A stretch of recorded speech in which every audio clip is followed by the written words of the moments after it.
Toujours la paracha qu'on lira Be'ezrat Hashem ce Shabbat, parachat Bechukotai. Dans notre paracha, on a des brachot et aussi chas v'shalom des klalot. Si vous faites attention comment les klalot commencent, avec quelles lettres et avec quelles lettres finissent, et aussi les brachot avec quelles lettres commencent et quelles lettres finissent, il y a une signification pour ça. On dit que les brachot, d'abord, les bénédictions, dans notre paracha, commencent avec la lettre Aleph. C'est marqué Im bechukotai telechu, Im Aleph. Et les brachot finissent avec la lettre Taf, c'est marqué Komemiyut. Alors ça commence Im avec Aleph et ça finit avec la lettre Taf, Komemiyut. Les klalot commencent avec la lettre Vav et ils finissent avec la lettre Hei. Il commence avec la lettre Vav, c'est marqué Ve'im lotishme'u, et ça finit avec la lettre Hei, c'est marqué Beyad Moshe. Hei. Le Midrash dit que les brachot commencent avec la lettre Aleph, ils finissent avec la lettre Taf, parce qu'au moment qu'on dit à quelqu'un de Aleph à Taf, ça veut signifier quelque chose qui est global, qui est entier. C'est comme en français on dit de A à Z. Quand on dit de A jusqu'à Z, ça veut dire tout entier. Ici, Akadosh Baruch Hu nous a écrit dans la Torah les brachot, mais Aleph à Taf, pour dire que tous les brachot, ils vont se réaliser sur vous, Be'ezrat Hashem, si vous allez vous investir dans la Torah. Mais par contre, les klalot, ils commencent avec la lettre Vav et ils finissent avec la lettre Hei. C'est-à-dire qu'il faut faire un cercle entier. Vav, Zain, He, Tet, Yud, Raf, Kuf, Resh, Shin, Taf, Aleph, Bet, Gimel, Dalet, Hei. C'est-à-dire quoi? Que les malédictions aussi, ils ont tous les 22 lettres. De Vav à Hei, mais à l'envers. Les brachot, ils sont en ordre. Aleph, Bet, tous les 22 lettres. Pour dire de A jusqu'à Z, tu auras les bénédictions. Mais les malédictions aussi, il y a les 22 lettres, mais à l'envers. Pourquoi? Pour nous dire, si tu n'étudies pas la Torah, alors les malédictions ils viendront une après l'autre. En désordre, mais ils viendront. Mais si tu t'es investi dans la Torah, Akadosh Baruch Hu, il va changer ces malédictions en bénédictions. Dès le départ, il ne faut pas croire que les malédictions qu'il y a dans la Torah, c'est une malédiction. C'est une bénédiction. C'est pour ça que ça commence par la lettre Vav, et on fait un tour à l'envers, on arrive jusqu'à la lettre Hei. Pourquoi à l'envers? Pour dire que les malédictions, ils sont à l'envers. Ce n'est pas des malédictions, c'est des bénédictions. Mais à une seule condition, si tu t'es investi dans la Torah. Dans le livre Kemotse Shalal Rav, il rapporte là-bas quelque chose au nom de gendre de Maharsha. Là-bas, il dit que dans le Midrash, c'est marqué, et c'est rapporté aussi dans le Talmud, qu'à l'époque qu'ils ont encerclé Yerushalayim, et Rabbi Yochanan, il était très âgé, il était à Yerushalayim, il y avait des voyous qui ont brûlé toute la nourriture qui était stockée, tous les stocks de nourriture, ils ont brûlé.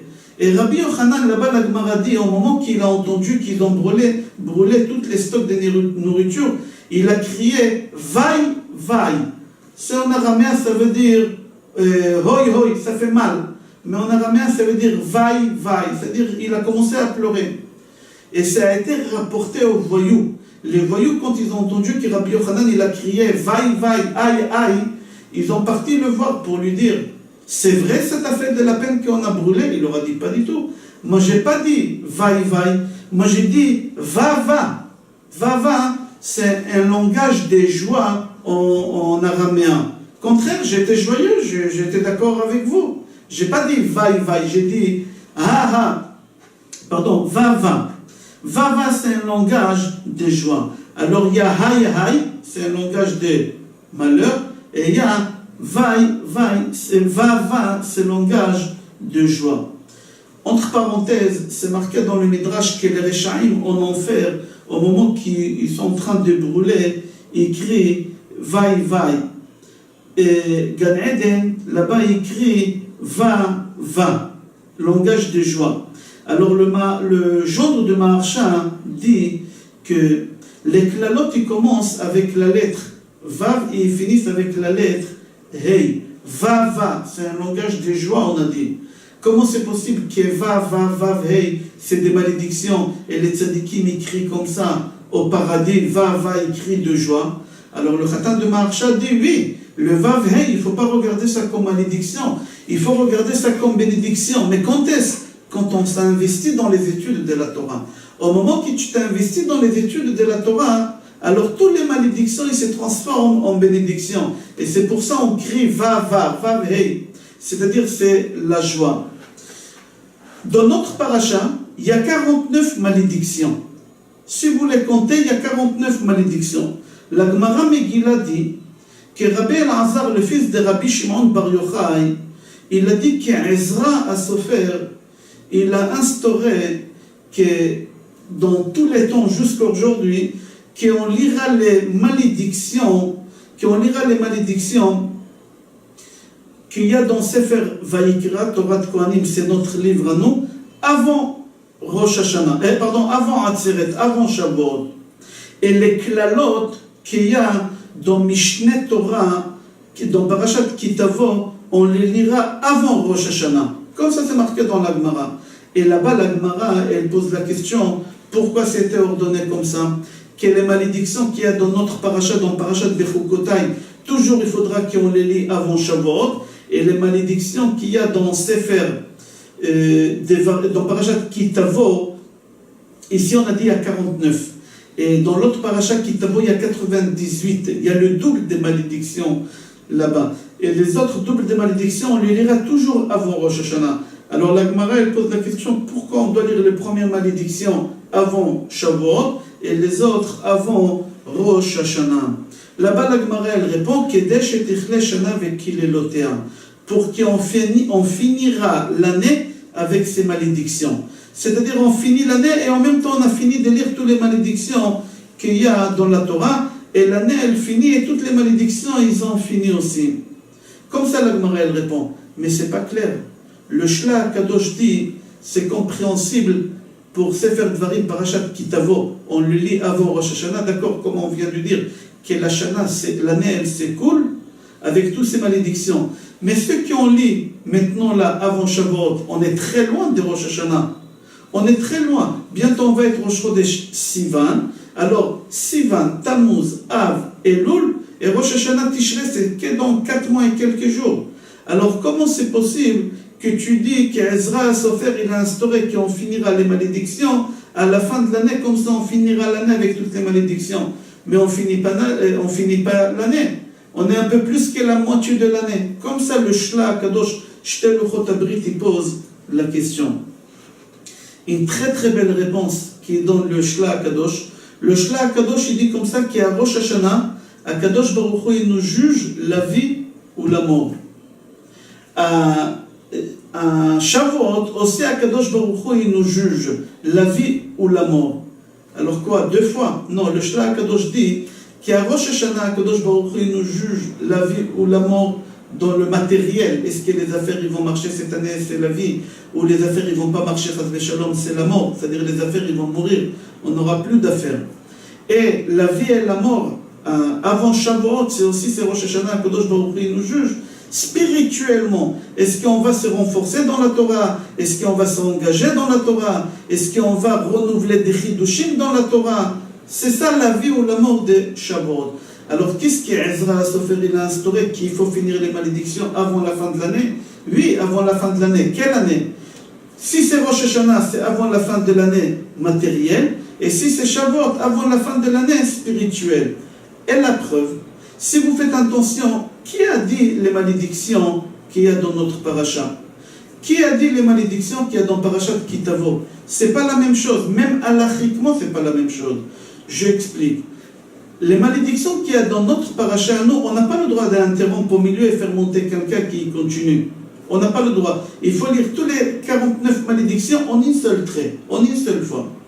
Mais par contre, les malédictions qu'il y a dans dans Parashat Kitavo, les 98 malédictions qu'il y a là-bas, on peut s'arrêter où on veut et faire monter plusieurs personnes. C'est-à-dire qu'il y a une différence entre celui qui a dit les malédictions qu'il y a dans notre paracha et les malédictions qu'il y a dans Parashat Kitavo. Mis à part qu'il y a une différence entre les chiffres 49 et 98, il y a aussi une différence entre spirituel et matériel. Pourquoi? La réponse est que les malédictions qu'il y a dans notre paracha à nous, c'est Akadosh Baruch Hu, c'est Dieu lui-même qui les a dit. Et on ne peut pas interrompre Hachem. Les malédictions qu'il y a dans Parashat Kitavo, c'est Moshe Rabbeinu qui les a dit, par prophétie, par Ruach HaKodesh, et on peut interrompre Moshe Rabbeinu. On dit que Chafetz Chaim, il dit ça, qu'il a vu dans certaines synagogues, au moment qu'on lit les malédictions, que ce soit dans Parashat Kitavo ou dans notre Parashat Bechukotai, il y a des gens, qu'est-ce qu'ils font? Ils se sortent de la synagogue pour qu'on ne les appelle pas monter dans la Torah. Ils ne veulent pas monter dans la Torah où il y a les malédictions. Ils ont peur. Alors ils sortent dehors. Il a dit qu'un jour, il a vu dans une synagogue, tous les jours ils ont sorti. Plus personne n'est resté à la synagogue, à part le rabbin avec le Sefer Torah. Et tous les jours, ils étaient en train de regarder par la fenêtre qu'est-ce que le rabbin va faire. Chafetz Chaim dit c'est des malades, c'est des fous, c'est une erreur de faire une chose pareille. C'est faux de faire une chose pareille. Chafetz Chaim dit qu'il a vu dans une synagogue aussi qu'il faut monter aux malédictions ou le rabbin. Ils ont dit il est tellement solide avec tous les mitzvot et les études de la Torah, alors il a une protection. Ou il faut monter un vieux qui de toutes les façons il mourra cette année, ou un malade grave, quelqu'un qui est gravement malade, il lui faut monter. Chafetz Chaim il a dit qu'il a vu dans des synagogues, c'est ou le rabbin, ou le vieux, ou quelqu'un qui est très malade, de toutes les façons il mourra cette année. Et lui il dit que c'est faux et archi-faux le Chafetz Chaim. Pourquoi? Parce qu'il dit c'est des imbéciles. Il a dit c'est comme si quelqu'un il a peur de traverser le désert, de craindre qu'il y a un lion qui va venir le dévorer. Alors qu'est-ce qu'il fait? Il bonde ses yeux avec une serviette et il traverse comme ça le désert. Et il dit, je ne vois pas le lion, alors le lion il ne me voit pas. Qu'est-ce que ça veut dire ça? Tu ne vois pas le lion il ne te voit pas. Toi tu ne vois pas le lion, mais le lion il te voit très bien. S'il te verra, il va te dévorer. Il dit, c'est exactement les malédictions. Qu'est-ce que tu ne veux pas monter au Sefer Torah parce qu'il y a les malédictions? C'est une erreur. Si tu étudies la Torah et tu t'investis dans les études de la Torah, alors tu seras protégé. Il n'y a pas à t'inquiéter, monte, tu n'auras rien du tout. Si tu n'étudies pas la Torah, même si tu ne montes pas au Sefer Torah, les malédictions, ils sauront où tu es, courir derrière toi pour te rattraper. Comme ça, le Chafetz Chaim, il me dit. On raconte une histoire il y a quelques années ici en Israël, chez Rav Kanievski, dans la synagogue Lederman. C'est une des synagogues que Chazon Ish il a créée. Il y a là-bas quelqu'un qui devait monter au Sefer Torah, parce que c'était le Yortzeit, c'était le 11 mois de son père. Il est parti voir le Shamash, il lui a dit fais-moi monter à la parashat Bechukotai. Il a dit je suis désolé, tout a été pris, mis à part les malédictions. Il dit écoute, j'ai pas le choix, je suis obligé de monter, c'est l'année de mon père, alors je prends. Et il est monté au Sefer Torah.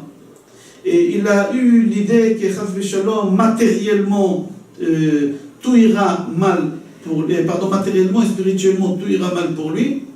Et il est monté au Sefer Torah, 2 mois après, il reçoit un télégramme des États-Unis, qu'un oncle à lui qui est mort sans enfant, qui lui a laissé tout l'héritage, à peu près 8 millions de dollars. Lui, il était obligé de quitter le Kollel, c'était quelqu'un qui étudiait au Kollel. Il a quitté le Kollel, il est parti aux États-Unis pour récupérer l'héritage. Mais il est resté là-bas parce qu'il a appris qu'il y a une usine. Alors il est resté sur place et il a réussi à faire fructifier son argent. Il est devenu multimillionnaire. Un jour, il vient en Israël et il va chez Rav Kanievski. Et il dit à Rav Kanievski, Shlita, vous voyez que c'est n'importe quoi. Je suis parti en Amérique et j'ai cru que je vais avoir des coups. En fin de compte, j'ai eu que des bénédictions. Rav Kanievski lui a dit, je pense que tu as eu la plus grande malédiction que tu as eue. Il a dit, pourquoi? Regarde quel homme heureux que je suis. Il dit, tu appelles ça heureux?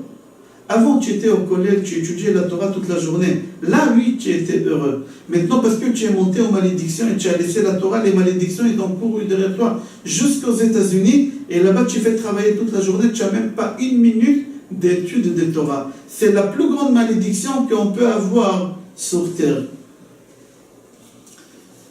Le Ramban, et aussi c'est rapporté dans les Zohar HaKadosh, dans Parashat Kitavo, où il y a les 90 malédictions, il dit que les malédictions, il faudra les diviser.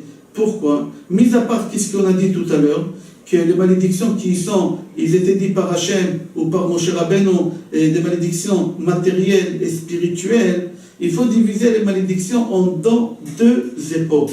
Il y a l'époque de première destruction de Beth Amikdash et il y a l'époque de destruction du 2e Beth Amikdash. Si vous allez lire bien les malédictions qu'il y a dans notre parashat Kitavo, vous allez voir que ça parle du premier Beth Amikdash qu'il a été détruit et qu'on est parti en exil pendant 70 ans par Nebuchadnezzar en Babylonie, et après 70 ans, on est revenu en Israël. Si vous voyez les deuxièmes malédictions qu'il y a dans Parashat Kitavo, les 98 malédictions, vous allez voir là-bas qu'on ira en exil, mais ce n'est pas marqué là-bas quand est-ce que l'exil va s'arrêter. C'est exactement où on se trouve. Depuis que le deuxième Beth Amikdash a été détruit, on est toujours en exil. Alors le Ramban et le Zohar HaKadosh disent qu'il faut savoir qu'il y a une différence entre les premières malédictions et les deuxièmes par rapport au premier Beth Amikdash et deuxième Beth Amikdash. Il y en a qui disent, dans Gemara Nedarim, qu'Akadosh Baruch Hu, il a dit que le premier Beth Amikdash, il n'a pas été détruit à cause de l'idolâtrie ou à cause de Shfichut Damim ou à cause d'Avodah Zara. Mais Akadosh Baruch Hu, il a détruit le Beth Amikdash parce que la Torah, elle n'était pas importante à leurs yeux. Et ils n'ont pas béni la Torah. Alors Akadosh Baruch Hu, il les a punis. Alors on pose la question, mais on voit bien qu'ils ont étudié la Torah à l'époque de premier et deuxième Beth Amikdash. Ils ont étudié la Torah. Alors il répond là-bas en disant qu'ils ont étudié la Torah comme dans une faculté. Il y a des endroits dans le monde, même chez les Chinois, j'ai entendu, qu'ils étudient le Talmud. J'ai entendu, je ne vais pas citer le nom d'une université ici en Israël, qu'ils étudient la Gemara Shabbat avec un cigarette. Pourquoi?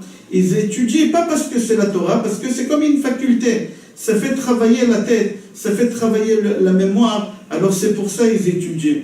Et eux, à leur époque de Beth Amikdash, certes, ils ont étudié la Torah, mais ils n'ont pas étudié la Torah l'olishma, pas pour la Torah. Ils ont étudié la Torah comme on étudie dans une faculté des choses qui sont chol.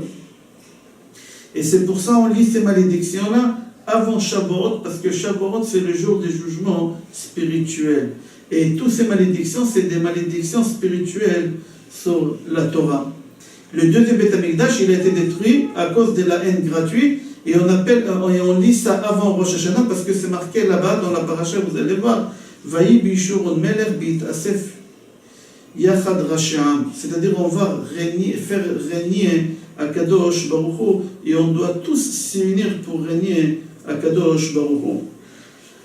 Il faut savoir que dans notre paracha, il y a les malédictions, et en plein milieu des malédictions, vous allez voir qu'on cite les ancêtres Avraham, Yitzhak et Yaakov, mais en désordre. C'est-à-dire au lieu d'Avraham, Yitzhak et Yaakov, d'abord c'est marqué Yaakov, Yitzhak et Avraham. Première question, pourquoi au plein milieu des malédictions, on cite les patriarches? Deuxième question, pourquoi ils sont cités à l'envers, des plus petits au plus grand? Troisième question, mais la troisième question, je répondrai Be'ezrat Hashem le cours prochain qu'on fera demain. Et pourquoi dans Yaakov c'est marqué la lettre Vav? Normalement on écrit Yaakov Yud Ain Kuf Bet. Là c'est marqué Yud Ain Kuf Vav et Bet. Pourquoi il y a ce Vav là? Trois questions. La réponse qu'on donne sur ces trois questions là, pour la simple raison qu'on demande à Akadosh Baruch Hu, avec toutes ces malédictions, d'aide. On veut que nos patriarches seront présents ici au moment qu'on lit ces malédictions, parce qu'on a peur. Mais on ne veut pas déranger le plus vieux. Alors on va commencer par le plus jeune, c'est Yaakov. Si ça n'a pas servi, alors Yitzhak. Si ce n'est pas Yitzhak, c'est sûr et certain que le plus vieux, Avraham, il pourra faire quelque chose pour nous. Pourquoi Yaakov avec Vav? Je donnerai une petite réponse ici de Tzror Amor. Pourquoi la lettre Vav? Parce que la lettre Vav, ça représente le chiffre 6. Que le monde il va exister 6000 ans, et début de la 7e année, Akadosh Baruch Hu, il va envoyer la délivrance finale et la construction du troisième Beth Amikdash qui jamais il sera détruit. Et c'est pour ça qu'il y a la lettre Vav. Vav, ça veut dire c'est la fin de toutes les malédictions, la fin de ce monde, et là on commence Olam Abba, que c'est le même monde qu'ici le Ramban dit, avec le troisième Beth Amikdash. Bekarov, Beyamenu, Amen. Je vous souhaite Shabbat Shalom.